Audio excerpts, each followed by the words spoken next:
All right, so today we're going to be in section 2.2, which is on page 60 in your book if you want to follow along. Um, so, again, I know this seems a little more grammar-like than math-like, but these are a lot of things that we need to understand before we move forward into proofs.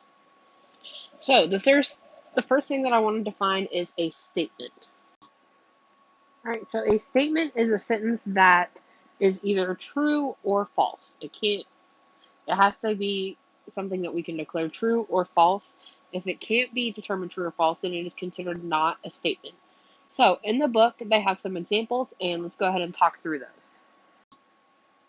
All right, so we have 5 different things here. So let's go through these one at a time, and we can determine if they are true or false or not a statement. So the first one, the Bible is the Word of God. Right, so obviously we as Christians know that this is indeed a true statement, right? So again, we can determine whether it's true or false, therefore it is a statement. Right, again, we've even got some math stuff in here. So the second one says 2 times 3 equals 9. Right, we should all know that 2 times 3 is actually equal to 6, but again, it's false. It's still a statement, it is just a false statement. All right, our third one, we have some algebra. So we have x plus 5 equals 23. We don't know what x is. Yes, I know we can go in and solve what the value of x should be to make that true, but right now we don't know what that variable is, so we don't have enough information to determine if this is true or false. So this would be not a statement. Again, because we don't know what value we are assuming for x, so we don't have enough to tell if it's true or false. Right, number 4, life began through the act of creation by God. Again, another true statement. And then our last one, 8 plus 7 equals 15. Again, a true statement. Right, so again, statements 1, 4, and 5 are true, 2 is false, and 3, we don't have enough information. So again, a statement is either true or false. All right, so also we can do what's called negating a statement. It's not necessarily making it negative, but this means that we are changing the truth value.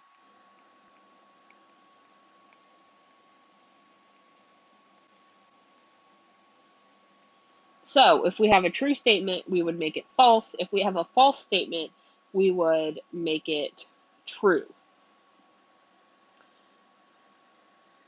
All right, and so typically in the study of logic, we represent or symbolize statements with like a letter P or Q. So like we could say statement P is gold is a precious metal. Right, and this is the example that we've got in the book here. So if we wanted to negate that statement, we would have like a little squiggle thing in the front. So that means not P. So we have statement P and then the negation of that, which is read quickly as not P. So to negate that, to make it false, so gold is not a precious metal. Right, so most of the time we can just add the word not in there or take the word not away and that works. But you need to read through it and make sure that the change you're making is actually changing the truth value of that statement. All right, and sometimes statements will have some words in there that can kind of really throw us off when negating them. So words such as all, every, some, or there exists. So these top two are what we call universal quantifiers.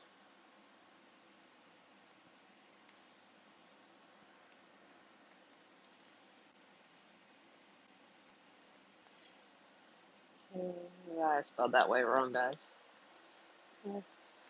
I-E-R. There we go. So when we are using those in terms of a statement, it's like an upside down A. So if you see that in front of like a P or Q, that means you're adding the words all or every, depending on what works more grammatically there. Okay, and then you have things like some and there exists, which we call our existential quantifiers.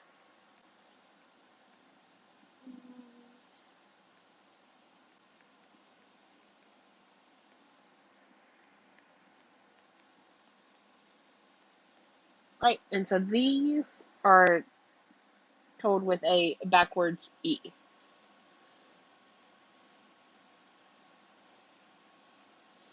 So let's do some examples with adding these words to our statement.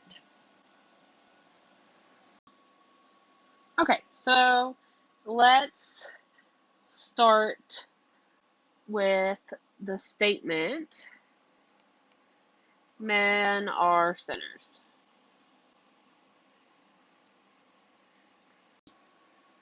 All right, so we have our statement, men are sinners. So let's say we wanted to add one of our universal quantifiers, right? So when you see that upside down A in front, that means you're adding that word all in there somewhere. So this would be all men are sinners. If you had, right, so again, we're adding that word all. So then let's take another statement. Let's call it Q. Right, and say, boys like to.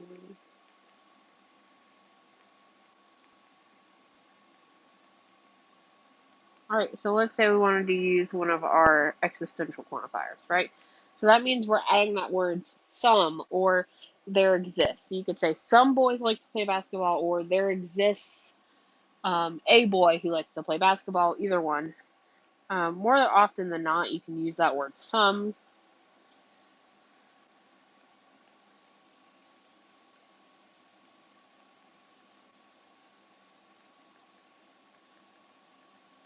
Right, so again, these don't necessarily change the truth value, but you have to pay attention to these words when you are looking at the truth value of a statement.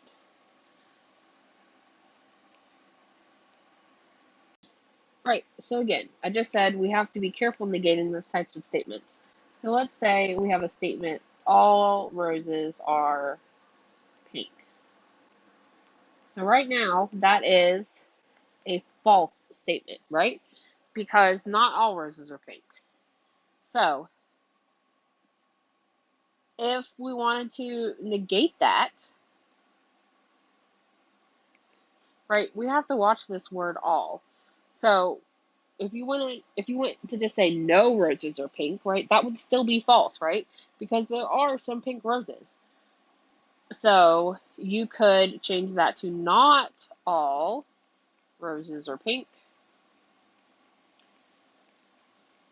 Or you could even say some roses are pink. Right? Either of those are true statements, so therefore you have negated it. You've changed its truth value from false to true. Right? You need to read back through and make sure that logically what your statement is makes sense and that you have actually changed that truth value. All right, and in the book, you will see some things that are called truth tables. So basically, it just looks like this. Right, so you have P, not P. So this is for negation. So if our statement is true, then it means our negated statement is false. If our statement starts as false, negated, it's true. So it just tells you with what your statement is, when you apply either a negation or a quantifier, what happens. Right, which we're going to use as we go into our next definitions here. Okay, so the next thing we're going to talk about is conjunctions and disjunctions. Right, so a conjunction is a compound statement formed,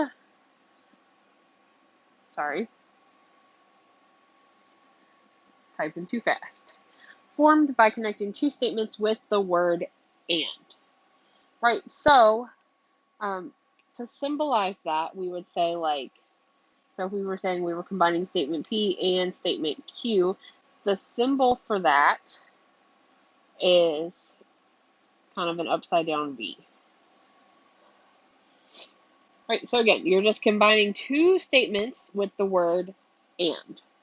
Right, and we also have disjunctions, which are compound statements formed by connecting two statements with the word or. Right, so disjunctions have the word or, so instead So it's like P or Q. So that one is more, it looks more like a B in between them, right? So this one is and this is or. So it gets a little tricky when you have two statements that you have to consider their truth values, right? So let's look at that truth table that we have. So let's start with our conjunctions. So I've got P, Q, right? We have two statements, and then they are conjunction. So if our first statement is true, and our second statement is true, then obviously our conjunction with the word and would have to be true, right? So again, if our first statement is true, but one of them is false, then that makes that entire conjunction false. So in order for a conjunction to be true, both parts have to be true. So like so if this is false and this is true, overall it's still false. And if they are both false, then our conjunction has to be false. So the only instance where your conjunction is true is if both of your statements are true, right? And again, conjunction is the word and. Okay, the word and. All right, now let's look at our truth table for disjunctions. All right, so again, disjunction is the word or. So we have our first statement, second statement, statements combined with the word or. So if one is true and the second one is true, then it is true. If you have one true statement and one false statement, it is true, right? So with this word or, only one part of our combined statement has to be true in order for the entire disjunction to be true, right? So if we have a false and a true, we get a true. But if they are both false, then it is false. Again, it's all because of that word or. All right, and this pretty well is going to wrap up section 2.2. If you have any questions, anything you need me to go back over, please shoot me an email or drop it in the discussion on LMS, and I will get back to you. But just make sure you take your notes, and then tomorrow you'll have the assignment that goes with this.